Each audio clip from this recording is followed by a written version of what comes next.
Kolkata is literally burning like hot desert. মানে কিছু বলার নেই, মনে হচ্ছে যে আমরা পুরো একদম দুবাইতে এসে গেছি।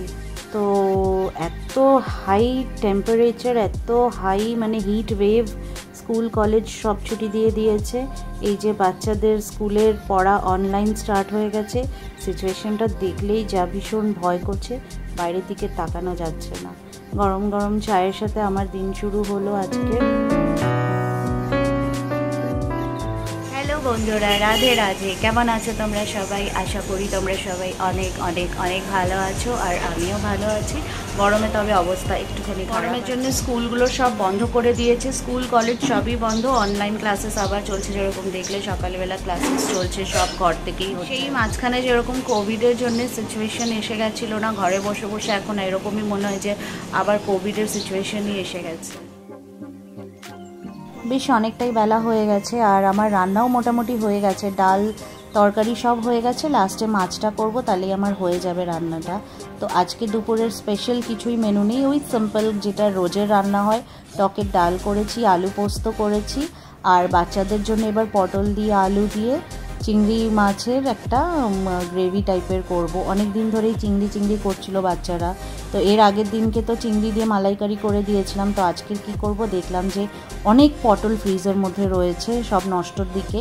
তো কেটে কুটে বেছে বুঝে নিয়েছি, সব কিছু রেডি করে এবার ফটাফট একদম বসিয়ে দিচ্ছি। তেলের মধ্যে আমি চিংড়িগুলোকে আগে ভেজে নিয়েছি বেশ হালকা করে। তারপরে ওই সেম তেলটার মধ্যেই আর একটুখানি তেল দিয়ে আমি পটলগুলোকেও বেশ লাল লাল করে ভেজে নেব।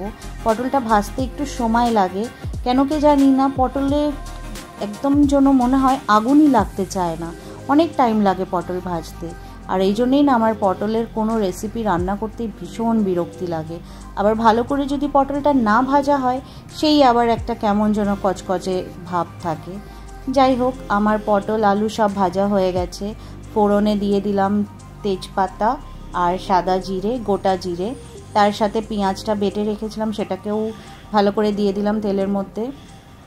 বেশ একদম লাল করে ফ্রাই করব। ভালো করে ফ্রাই করার পরে আমি একটা আলাদা মশলাও বেটে রেখেছি। এটার মধ্যে আদা, রসুন, জিরে, ধনে, টমেটো, কাঁচা লঙ্কা আর একটু কাশ্মীরি লঙ্কা দিয়েছি রঙের জন্যে। তার সাথে নুন, হলুদ। আর ওইদিকে একটা ছোট্ট জায়গার মধ্যে গরম মশলাও বেটে সমস্ত রেডি করে নিয়েছি। পেঁয়াজ দেখুন আমার ভাজা হয়ে গেছে, পুরো তেল আলাদা হয়ে গেছে।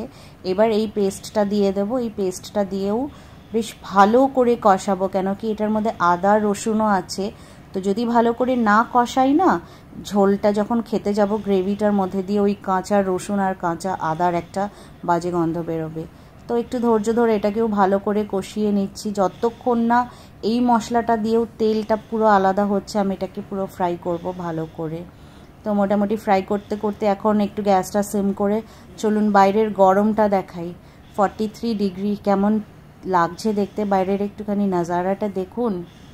আপনারা যারা কলকাতায় থাকেন তারা তো এটা ফিল করছেন, যারা কলকাতার বাইরে যারা বন্ধুরা আমার ভিডিওগুলো দেখা হচ্ছে বা দেখছেন। আর এই দেখুন আপনাদের সাথে কথা বলতে বলতে কে এসেছে জল খেতে। এদের জন্য প্রত্যেক দিন একটা বাটিতে করে পাউরুটি রেখে দিই, কখনো বিস্কিট রাখি আর জল রেখে দিই। এরা যে যার মতো নিজেরা আসে, পাউরুটিটা সব খেয়ে শেষ করে দিয়েছে আর জায়গাটা পরিষ্কার করে দিয়েছি, আর জল খেয়ে যায়। যাই হোক, 43 ডিগ্রি বাইরে, ঘরের ভেতরে তো আরও বেশি, রান্নাঘরে গরম। মশলা কথা বলতে বলতে কষানো হয়ে গেছে। এবার এই কষানো মশলাটার মধ্যে আলু দেব, পটল দেব, যেটা আগেই ভেজে তুলে রেখেছি, দিয়ে একবার ভালো করে একটু নাড়িয়ে চাড়িয়ে নেব। দিয়ে একটু আলাদা করে গরম জল করে রেখেছি, গরম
বাচ্চাদের হ্যাম্পারিং হচ্ছে পড়াশুনো, কিন্তু কি করা যাবে, ফ্যামিলি ফাংশনসগুলোও ইম্পর্টেন্ট।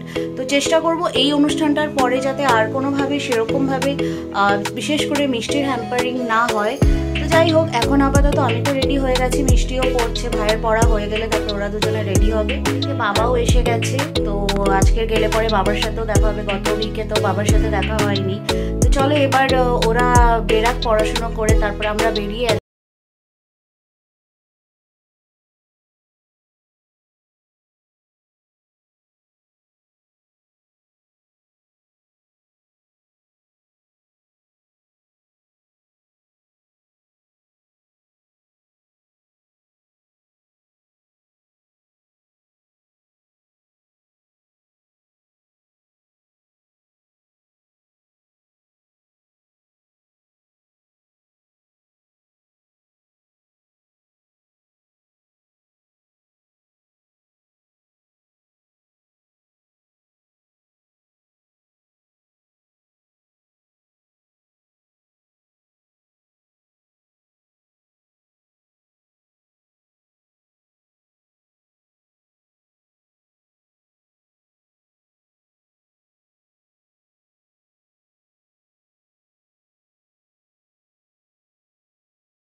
ঈদের জন্যে। আর আমি চলে এসেছি বাপের বাড়ি এই ছানা পোনা নিয়ে, ব্যাগ পোতলা নিয়ে, সব কিছু।